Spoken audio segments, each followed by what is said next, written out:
Okay, good evening, everybody. I'm assuming the sound is good, yes? Sound okay? Just chat in, type in the chat box. Good? Yeah, okay, fine. Good? Okay, so good evening, everybody, and welcome to another episode of Kabbalah Decoded, Thursday night class. As we have been doing for the past few weeks, we have been examining one of the books in the literature of the Zohar. There are several different components of the Zohar. There's the Zohar on the Torah, and then there's a book called the Tikunei Zohar. The Tikunei Zohar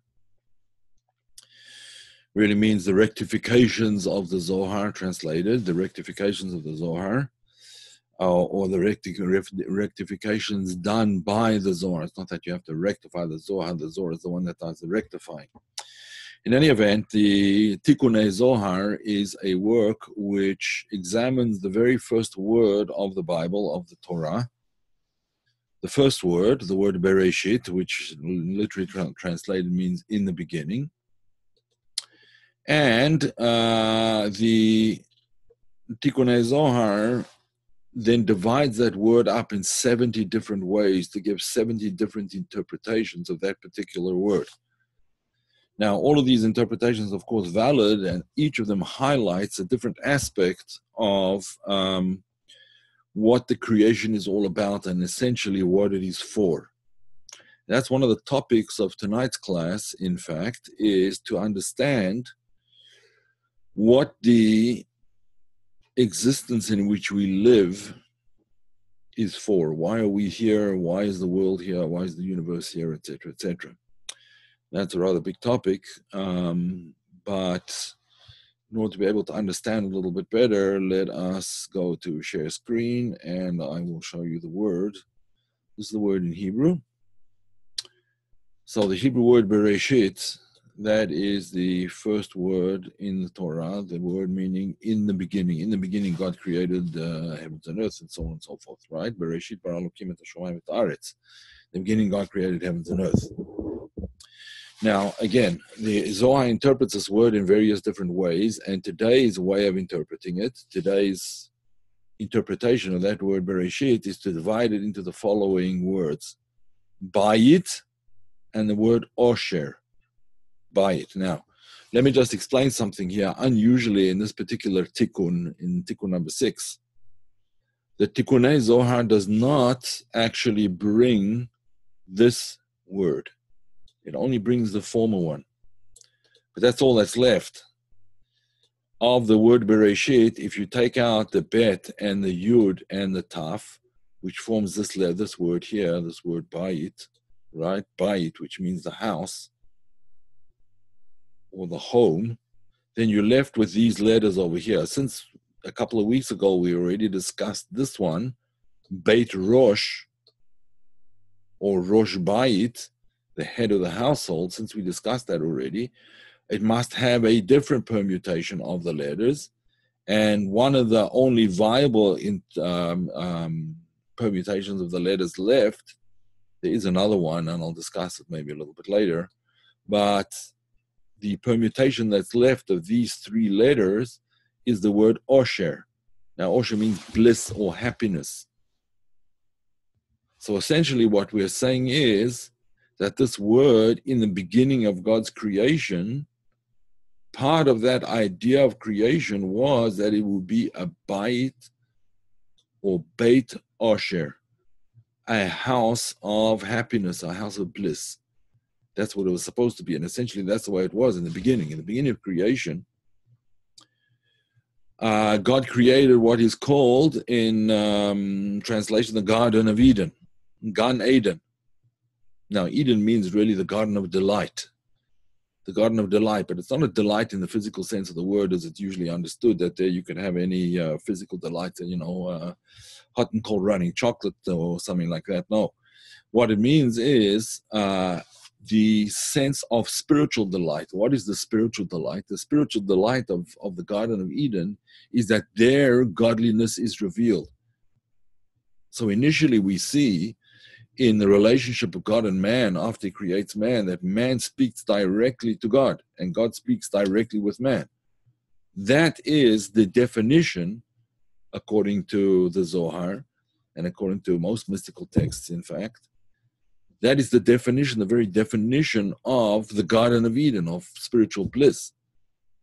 That you're here living in whatever world it is that you're living in, and yet you have this direct communication with God, and he has this direct communication with you. The tragedy of the Garden of Eden, the Chet Eitz Hadat, the sin of the tree of knowledge and good, of good and evil, was that we got thrown out of Gan Eden. We got thrown out of that spiritual state, and we have to find our way back. And this is really what it's all about. This is what the purpose really of our current existence is to try and get back to that state of Beit Osher, the house of bliss or the house of happiness. But when we say get back to it, we don't mean get back by abandoning the world. One of the major differences between traditional Jewish thought and, let's say, Christian thought or Buddhist thought, and I'm not sure about Islam, but probably Islam as well, is that the latter religions see the ultimate goal as being otherworldly, out of the world, to leave this world and to go to a world of spirituality. For example, as is known, Buddhists and Hindus go to some kind of ashram, they go to a retreat, they lock themselves away, they go to a cave and they spend their time meditating. Similarly with Christianity, you have these hermetically kept monasteries where men and women, but separately, spend all of their time or most of their time in prayer, and some of the time these days anyway, in good deeds as well. And again, I'm not sure what Islam holds, but the idea is that that spirituality is up there. Now, in the Garden of Eden, it was not like that. Spirituality was down here. That was the beauty of it. It was after the sin only that spirituality got removed from this world and successively was elevated to higher and higher planes. In other words, further and further away from material physical existence, which was not an ideal situation. That's not seen as ideal at all. On the contrary, the whole purpose of creation, the way it's expressed, particularly in the mystical teachings of Judaism, the whole purpose of creation is to make a dwelling place here for God. That this world should become a dwelling place for God. That's why it's called Bayit. It's a house. Now, the house essentially, the first house that really encapsulated that and was the first place of divine revelation was actually the tabernacle in the desert. That tabernacle was a temporary structure. It had to be, as they moved, as the Israelites traveled through the desert, it had to be deconstructed, it had to be taken apart and carried to the next place and then erected once more. And taken apart again and then re-erected, and so on. So it was only really a temporary situation, but when it was erected, the divine presence was revealed in the Holy of Holies, constantly revealed in the Holy of Holies. Afterwards, when the first temple was built, then it became a permanent structure, not a structure, a tent that was moving around. Even though it wasn't really a tent per se, but in the traditional sense of the word, but nevertheless. So when the temple was built, that became the place where godliness was revealed. In other words, it was a place in this physical world, which was a portal into divinity, so to speak. But it was definitely in this world. It wasn't in the higher worlds. After the destruction of the temple, so that divine presence again was removed up to very lofty spiritual levels, and it was inaccessible generally. And then there was the rebuilding of the temple. The second temple was now built, and again, the divine presence was once again revealed, perhaps to a lesser extent, but revealed in the second temple as well. After the destruction, what happened? So this is what the Zohar talks about in this particular tikkun. It says, first of all, that the current situation is that the Shekhinah, the divine presence is called the Shekhinah, from the word V'shachanti betocham, I will dwell amongst them, which is said in regard to the building of the tabernacle. Make for me a tabernacle, and I will dwell amongst them. V'asu li mikdash v'shachanti betocham. Make for me a temple, I will dwell amongst them. Now it says amongst them, not in it per se, but amongst them. In other words, that the real temple, the temple essentially, even though it was a building, a structure, the essential structure is really in the heart of a person. When I say the heart, I don't mean necessarily the heart, but it's at the heart, the center, the nexus, the essence of the person. That is where we build the temple. Therefore, to a certain extent, it is accessible even when we don't have the physical temple. When we have the physical temple, then the godly presence is revealed in the world per se. The whole world is affected, and the light shines out from within the temple. Interestingly enough, the windows of the temple were made in such a way that they were opaque for the light coming in. In other words, they were opaque to the sunshine coming in, but they were transparent from the inside out. Or alternatively, they were narrow on the inside, letting in only minimal light from outside, but they were wide towards the outer aspect of the windows. In other words, letting the light from inside come out. And that was the purpose of the temple, was to bring light into the world. It's not something that we hold on to for ourselves, that the priests or the Israelites held on to for themselves. This was the Or Olam. It was the light that was meant for the world. This is what it was supposed to be. The divine presence was supposed to reside in this world, and it did in the Garden of Eden for everybody. But because of the sin, so it wasn't possible for that to be revealed until we made a dwelling place for it again. That became first the tabernacle, and then the first temple, and the second temple. And now that has to be inside our hearts, so to speak. It has to be inside of us. So what reveals, therefore, the divine presence is the way a person builds his house.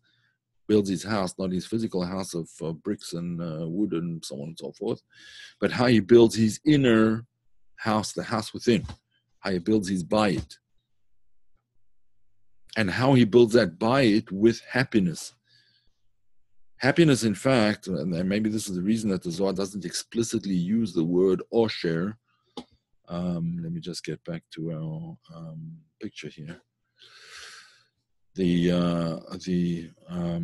Zohar doesn't explicitly use this word over here, osher, meaning the meaning happiness or bliss. Doesn't explicitly use it, and my explanation of that is that because this is only a result.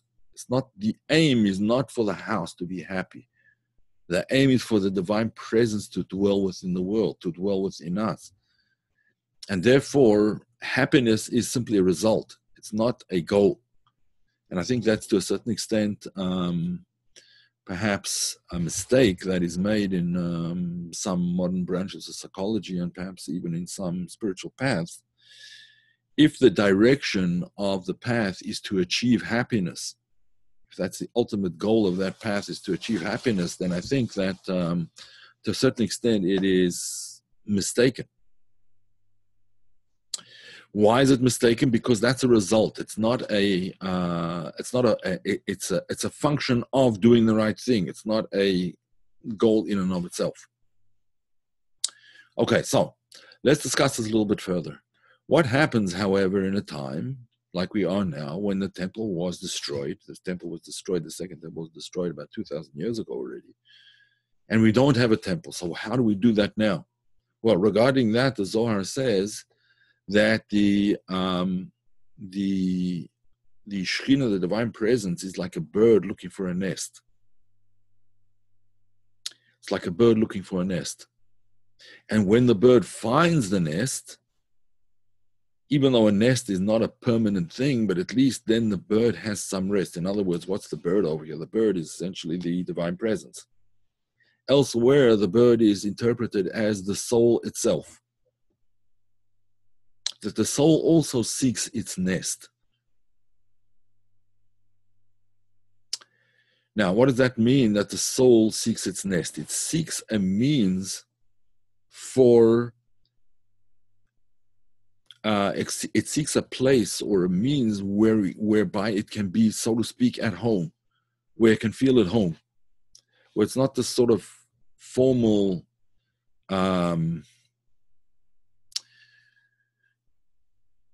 artificial, to a certain extent, relationship, but where there's an ongoing personal and very close relationship with the divine presence. Now, how does that come about? Says the Zohar, one of the ways in which it comes about, I'm just going to translate a little bit from the Zohar now. It says like this. The Zohar is talking about a passage where it talks about what happens when you come across a bird's nest, and the mother is sitting on the eggs. The mother bird is sitting on the eggs, and you want the eggs. This would apply whatever kind of bird it is, whether it's a pigeon, let's say, and you want the pigeon eggs, or whether it's a hen sitting on its chicken hen, sitting on its eggs, and you want the eggs. So the Torah law is that you have to chase the mother away. You cannot take the eggs in front of the mother. You must chase the mother away in order to be able to take away the eggs. So the Torah talks about when you come across a nest and you want the eggs, then you have to remove the mother. You have to chase the mother away before you take any, so that the mother doesn't see its young being taken. Okay, now, the expression that's used over there is when you come across a nest. When you come across a nest means you weren't looking for it, you weren't thinking about it, you weren't searching for it. It just happened. So how does the Zohar interpret it? The Zohar says as follows. Why does it say when you come across the nest, asks the Zohar, and answers as follows. This is when we're talking about when the divine presence does not have a fixed place in which to dwell. Then it is revealed only by happenstance. It's revealed now and then, not continually, and it's not revealed continually all the time.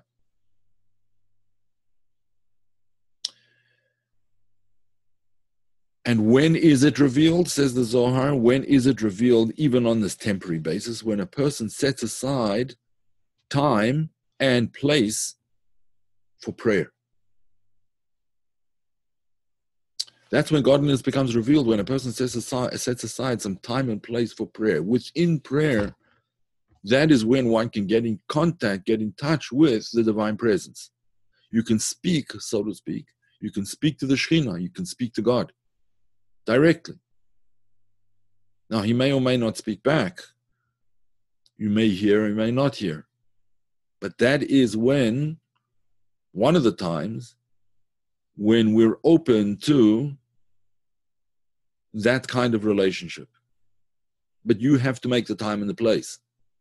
The Zohar then goes on to say that it's best, therefore, to pray always in the same spot and at the same times. Why? Because that gives a certain sense of permanence. Since this world is a world of space and time, when you fix the space and time, then the it's easier and more likely that the divine presence will be revealed in that space and time than if you don't fix the time. In other words, if it just happens, well, you might come across a bird's nest, you might not. But if you actually build a bird's nest, if you build a nest, in other words, if you build a time and a space in which to get in touch with the divine, then the bird can come to rest. The bird can come to rest, meaning the divine presence can be revealed within the nest that you build, so to speak. The Zohar then goes on to say that this also doesn't only happen through prayer, it can also happen through study, through deep study of divine concepts. And it can also happen through action. It can happen through thought, through speech, and through deed.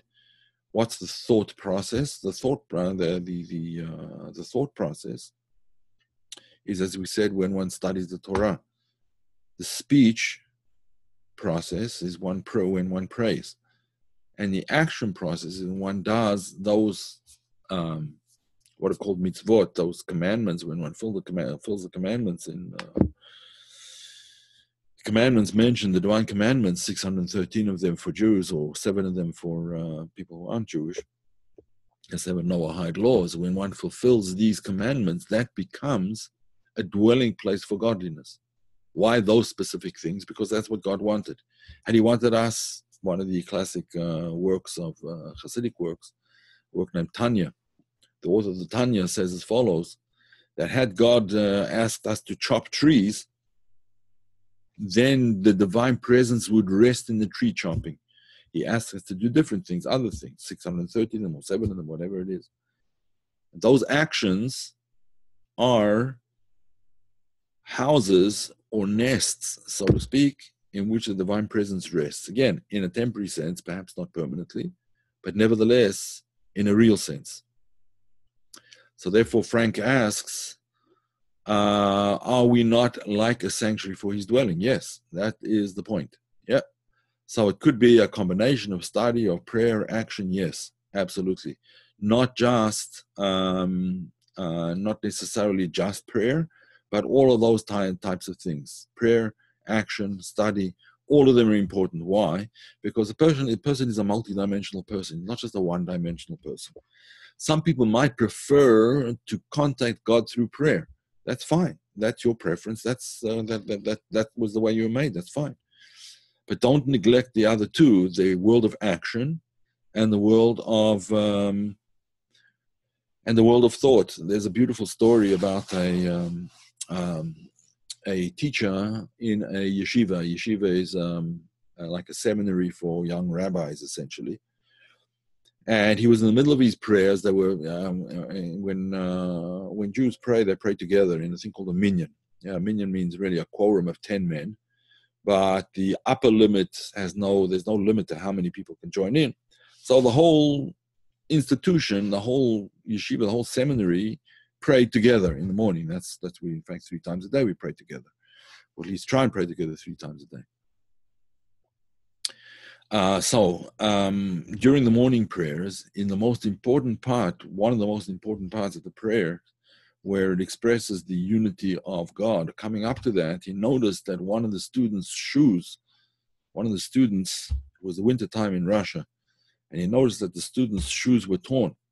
In the middle of his prayers, he got up, he took off his prayer shawl and so on, and he walked out and he went to buy the student a pair of shoes.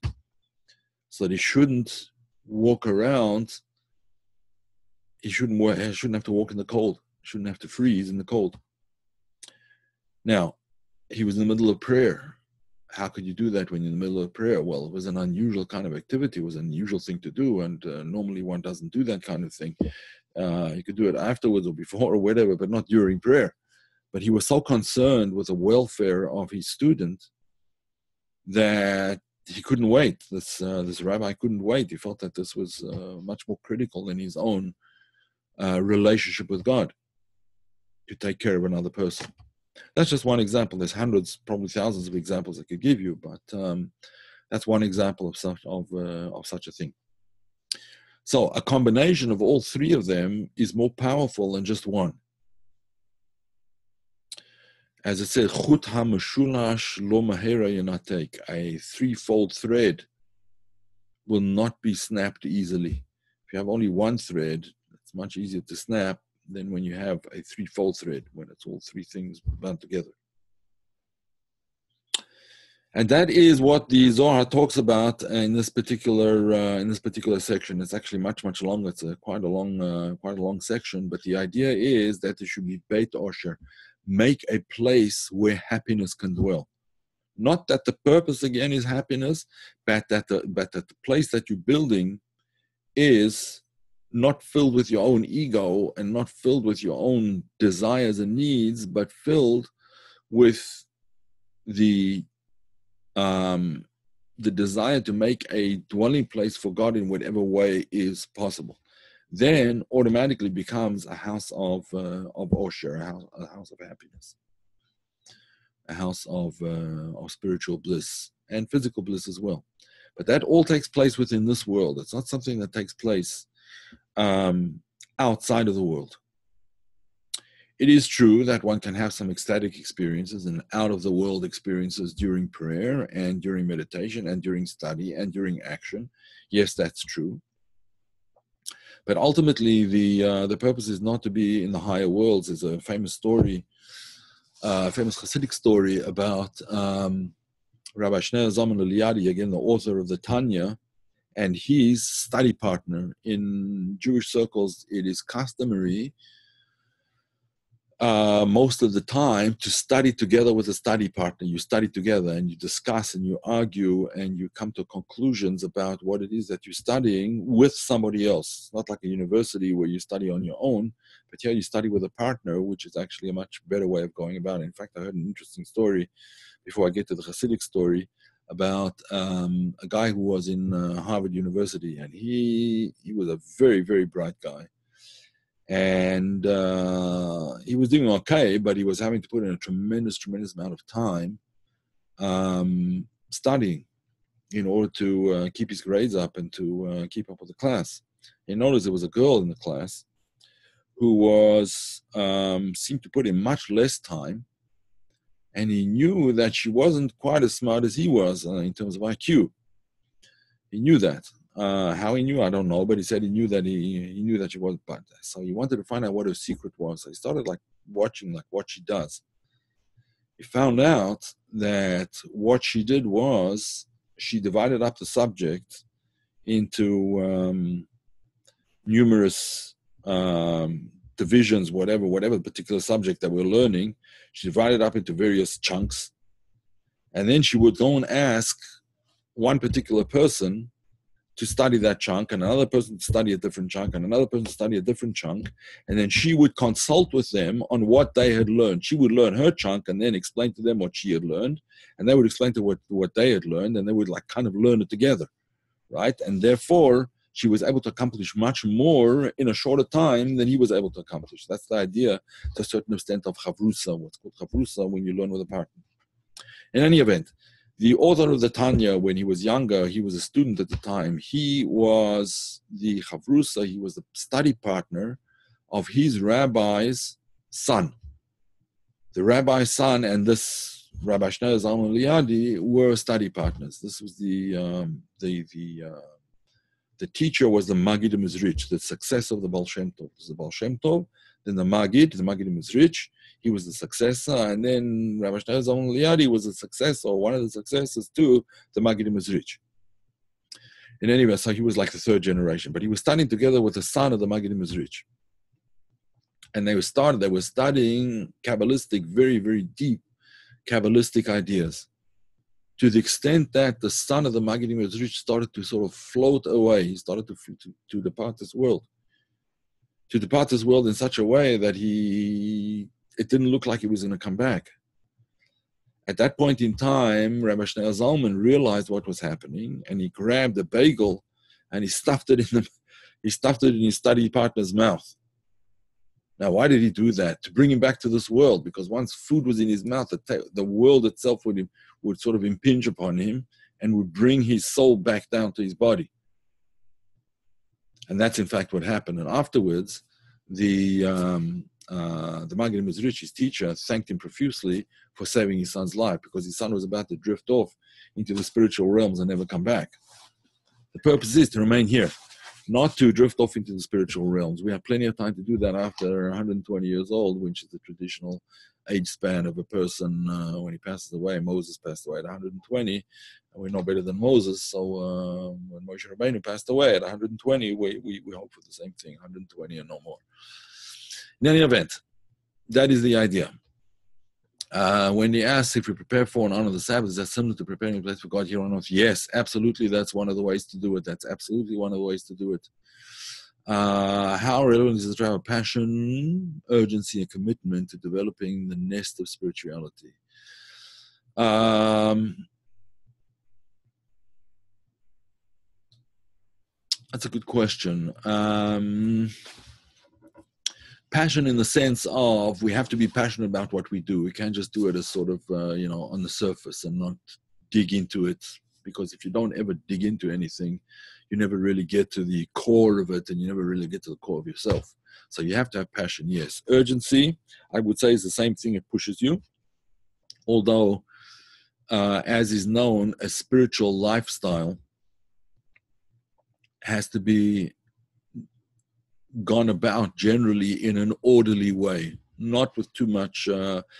Yes, there's a sense of urgency, no question about it. We want things to happen as soon as possible, but one nevertheless has to do things in an orderly and what would be the right word, a step-by-step fashion. And commitment, yeah, we need all of those three. For sure, commitment we need as well. Without commitment, we're not going to be able to sustain some of the valleys that we reach, because sometimes we go to reach heights and sometimes we reach valleys. And, there's ups and downs in everything. And commitment is where we manage to sustain ourselves through the lower end of the spectrum of our efforts. Is that deeper meaning the bagel as a eagle? That may be, yes. I've thought about that myself. I don't really know, but it could well be, yes. There's a very esoteric concept for those of you who are not familiar. The light that was taken out in the beginning of creation, the creation was filled with the divine presence, divine light, so to speak. And then God made a space within creation for where the physical worlds would exist. That space was where he removed the light, so to speak. The truth is, he didn't really remove it, he only concealed it. But that removal of the light, so to speak, is called the Igul HaGodol. In other words, that the light now remains elevated above existence and has to be drawn into existence by our actions and so on. Yeah. Okay, any other questions?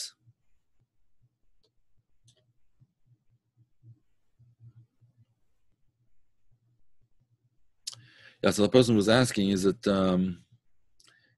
bagel reminiscent of the Igul HaGodol, of the great circle that surrounds, the circle of energy, so to speak, that surrounds us, it surrounds all of creation? And there may be something to that too, yes. All right, folks. If there are no more questions, we'll stop here. A bit of a shorter lesson today, but there's nothing wrong with that. All righty. We will meet again probably next week. Oh, here's another question. If we prepare for an honor Sabbath, it's similar to preparing a place for God here on earth. Yeah. Yes, it is. Preparing and honoring the Sabbath, that is preparing a place for God on earth. In fact, it's one of the primary ways. When creation stops, the creative process stops. That's what the Sabbath is all about. During the week, we're in the creative process. We're doing, we're going, we're etc. On the Sabbath, we retreat into ourselves, not completely into ourselves, but we retreat into our families, into our situations, perhaps into ourselves to a certain extent, into prayer, into study. We stop acting and we withdraw into a more spiritual type of life for that day of the week. That's the re-energizing, and that's exactly the place, you're right, Wendy, that's exactly the place where we're sort of preparing a time for God on earth, right? There's a space and there's a time. We have to make time holy as well.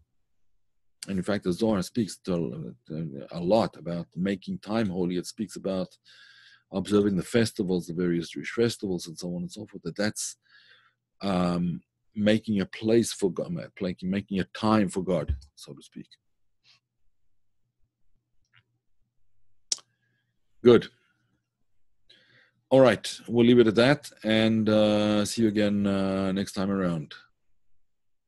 That's exactly why the Sabbath shows us what the world to come will be like. Exactly. Yeah, very good point. Excellent point, Frank. All righty. All right, folks. We'll leave it at that, and see you again hopefully next week. All the best.